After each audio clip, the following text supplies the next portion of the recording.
부모도 학교 다녀오겠습니다.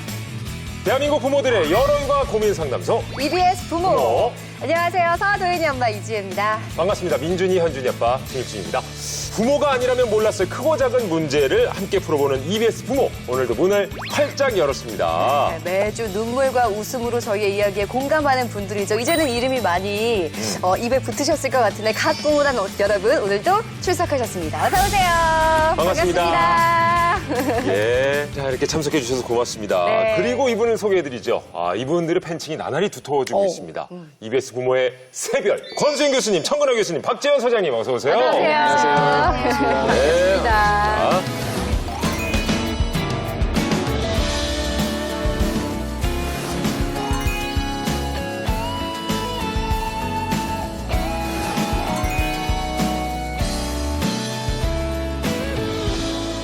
어쩌다가 이 아이들 이야기를 하다 보면요. 참 신기해요.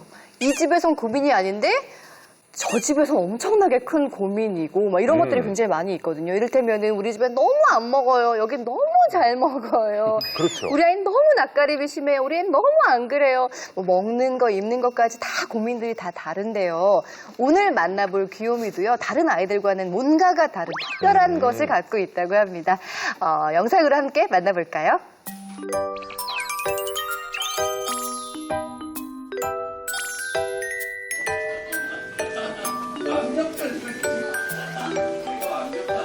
딸 둘이 있네요. 두 명의 귀요미. 요새 아이들 저 태블릿 많이 보죠. 네. 나랑 딱 맞고. 근데 운동하시는 게 낫지 않을까? 일로 와, 시야. 머리 나. 우리 저도 예쁘다. 시안 저랑 뒤가 예뻐. 근데 시야는 머리를 안 하고, 신이만 머리 깔끔하게 해서 신이가 좀 더 예쁜 것 같아. 할래.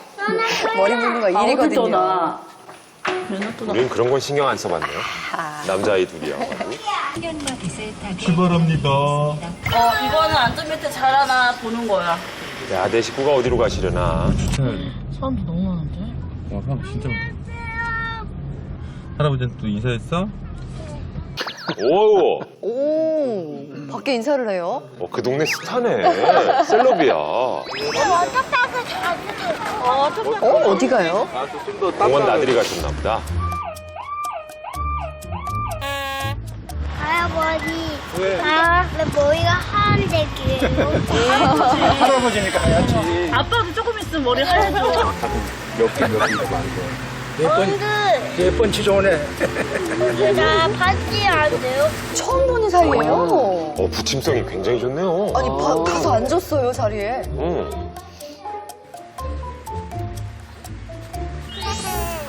너무 밝게 키우셨어요. 아, 진짜 해맑아요. 어르신들이 보기에는 너무 좋지. 얼마나 이뻐요. 네. 할아버지한테 인사. 그래요. 안 갖고 와? 시야, 할아버지 고맙습니다. 할머니 고맙습니다. 얼른.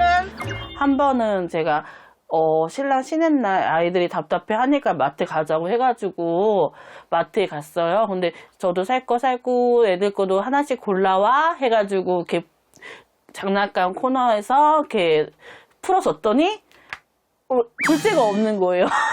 둘째가 없어.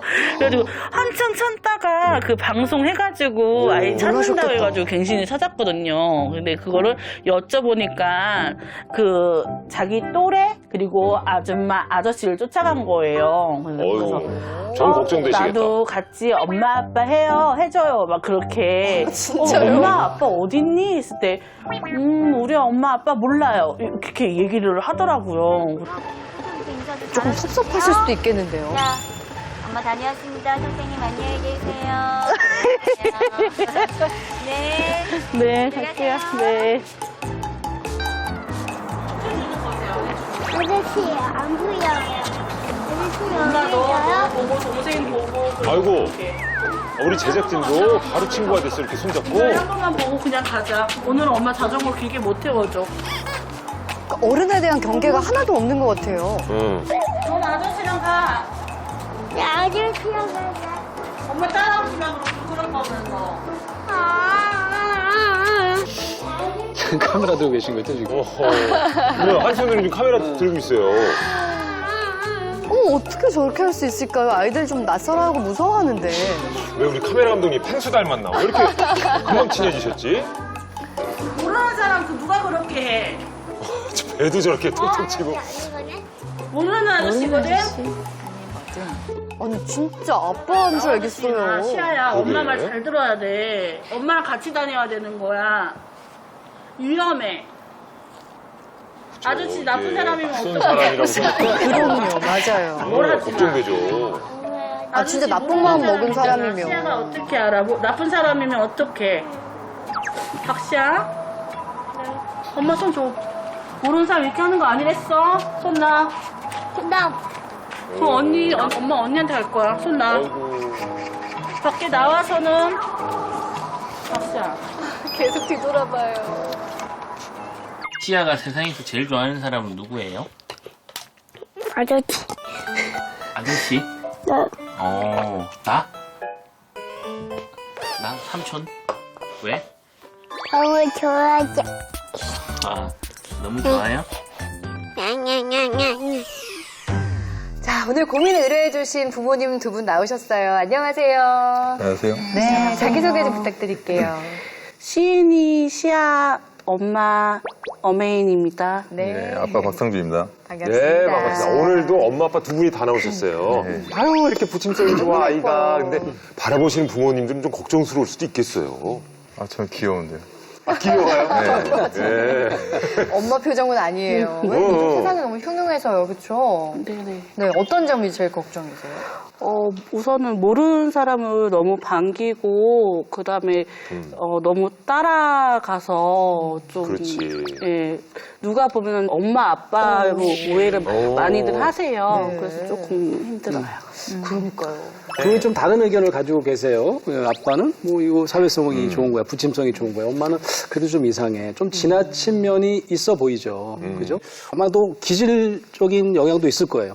그런데 오늘 우리가 좀 보고 싶은 것은 두 사람, 엄마와 아빠, 주 양육자와의 어떤 관계에서 오는 원인이 있지 않을까? 이런 걸 좀 생각해 보려고 하고요. 이게 대인 관계라는 게 그렇습니다. 우리가 그 부모님과의 관계, 그러니까 어린 시절부터 부모님과의 관계를 이제 다른 사람과의 관계에서도 재현하는 법이거든요. 그래서 부모님들과 아이들의 관계를 잘 살펴보면 어쩌면 왜 시아가 저렇게까지 다른 사람을 좋아하는지를 좀 알 수 있을 것 같아요. 오늘 방송은 그걸 한번 좀 초점을 맞춰보려고 그래요. 영상에는 지금 시아만 나왔는데 큰아이 시은이는 좀 어떤가요? 시은이도 어렸을 때는 비슷했어요. 근데 크면서 의사소통이 되면서 그다음부터는 좀 괜찮아졌어요. 지금 2살 터울이죠? 첫째랑 둘째가? 네네. 첫째도 어릴 땐 그랬다고. 맞아요. 너무 낯선 성인들한테 가서 너무 부모보다도 더 친밀하게 하는 것에 대해서 걱정하시는 게 저는 충분히 이해가 되거든요. 그래서 그 부분에 대해서 엄마가 아빠보다는 조금 더 민감하게 그 부분을 캐치하신 거는 사실인 것 같아요. 환경적인 요인도 있고 타고난 기질적인 요인이 서로 상호작용을 해서 생기는 어떤 현상일 수 있거든요. 어떤 문제라고 표현하고 싶지는 않습니다. 그래서 이제 말씀을 드리기 위해서 조금 알고 싶은 내용들이 있는데요.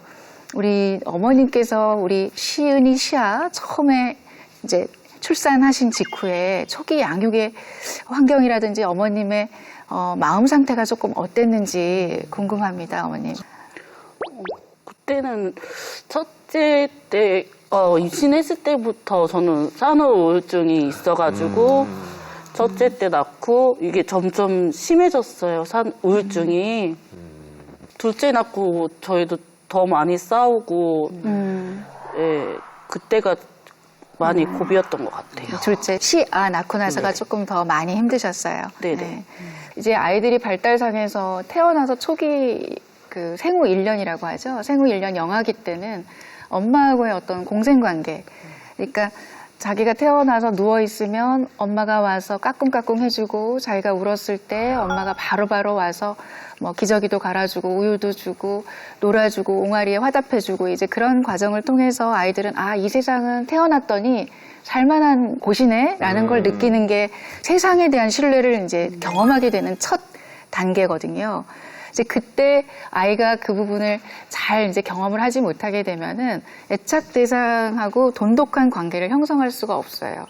그래가지고 아이가 이제 조금씩 나이가 2살, 3살, 4살, 5살이 돼가면서 한 사람한테 마음을 온전히 이렇게 돈독하지가 못한 거죠. 그러다 보니까 아이가 이제 이 사람 저 사람한테 약간은 무분별하게 선택적이지 않게 그렇게 애착을 보이는 그런 무분별한 애착을 보이게 된 게 아닌가라는 생각이 들어요. 무분별이라는 거를 조금 더 자세히 얘기하면 애착 대상으로서 어떤 특정한 사람을, 중요한 사람을 선택하지 않는 거예요. 다른 사람들은 얕지만 그냥 어떤 즐거움과 어떤 관계 욕구를 충족시켜주는 그런 정도지 생존 본능과 관련된 애착은 엄마야 되거나 아니면 뭐 1차 양육자, 꼭 엄마일 필요는 없습니다, 솔직히. 근데 누구 특정한 사람이어야 되는데 이제 그런 부분이 형성이 잘 안 돼 있다 보니까 아이가 어떤 대상을 정하지 않고 낯선 성인, 어른들한테 조금 구별 없이 애착을 보이게 되는 걸 이제 무분별한 애착이라고 그렇게 표현을 하는데 지금 우리 시아가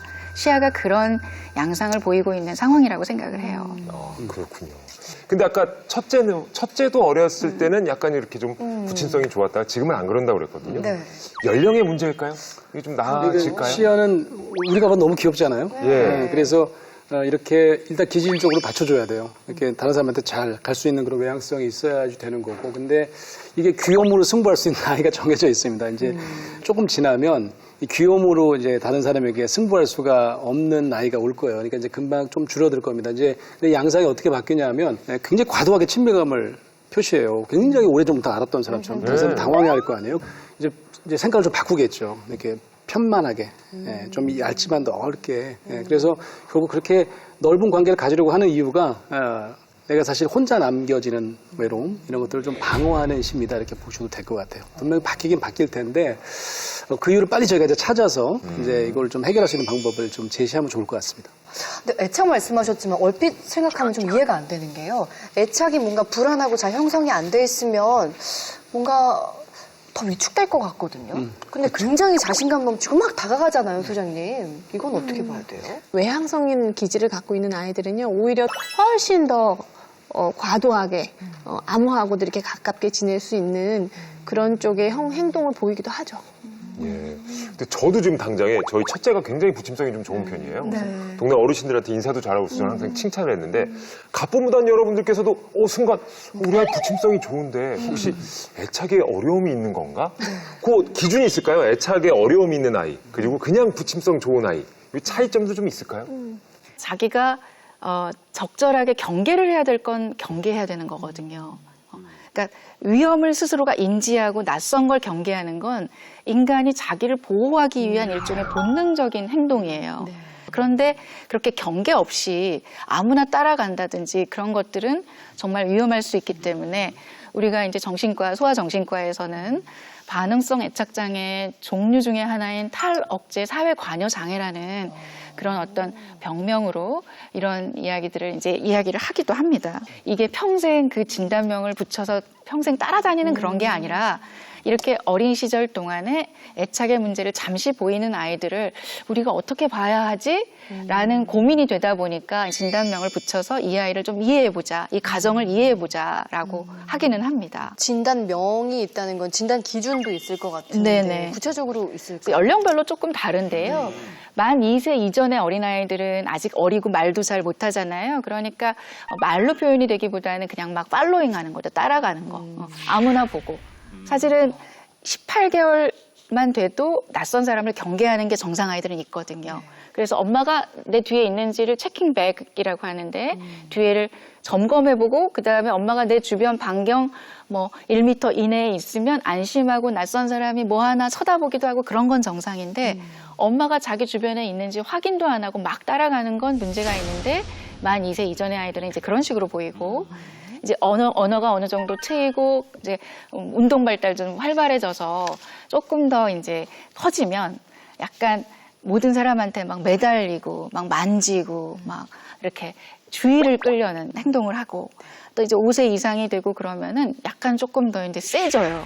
그래가지고 막 이렇게 얼굴도 만지고 말도 이제 잘하니까 뭐 아줌마 몇 층에 살아요? 아줌마 몇 살이에요? 아줌마는 나이가 아이들이 몇 명이나 돼요? 막 그런 거를 훅훅 들어오면서 물어보는 거죠. 그냥 애가 참 사교적이네라고만 생각할 수는 없는 거거든요. 아니, 어머니 어떠세요? 지켜보시기에. 지금 이렇게 기준을 좀 선생님이 말씀해 주셨는데 우리 둘째가 조금 포함되는 부분이 있나요? 네, 많이 몇 세부터 몇 세까지 하는 게 다 포함되어 있어가지고 깜짝 놀랐어요. 그 나이대마다의 네네, 기준에? 네. 그러니까 많이 이전에도 그런 네네. 부분이 있으셨어요? 저는 이쯤에서 우리 또 두 부모님께 이제 궁금한 게, 네. 그러니까 외출했을 때의 상황을 지금 VCR로만 봤단 말이에요. 집에서 어머니랑 있을 때는 아이들이 또 어떻게 좀 달라지는지도 궁금해지거든요. 그러게요. 집에 있으면 저한테 안 와요. 엄마한테 안 온다고? 네, 오히려 자기 놀 거 놀고, 그리고 아빠한테 주로 많이 가죠. 아빠가 있을 때, 만약에 네네. 아빠가 없을 때면 없을 때면은 엄마한테 오긴 오는데 만약에 이거 니네 퍼즐 갖고 놀아 하면은 둘이 그렇게 놀고 안 보일 때 화장실 갈 때나 막 그럴 때는 좀 찾는 것 같아요. 우리도 그렇지만 아이들도 굉장히 여러 가지 모습이 있잖아요. 그래서 늘 다릅니다. 집 안과 밖에서의 모습이 어떻게 다를지 영상으로 준비했습니다.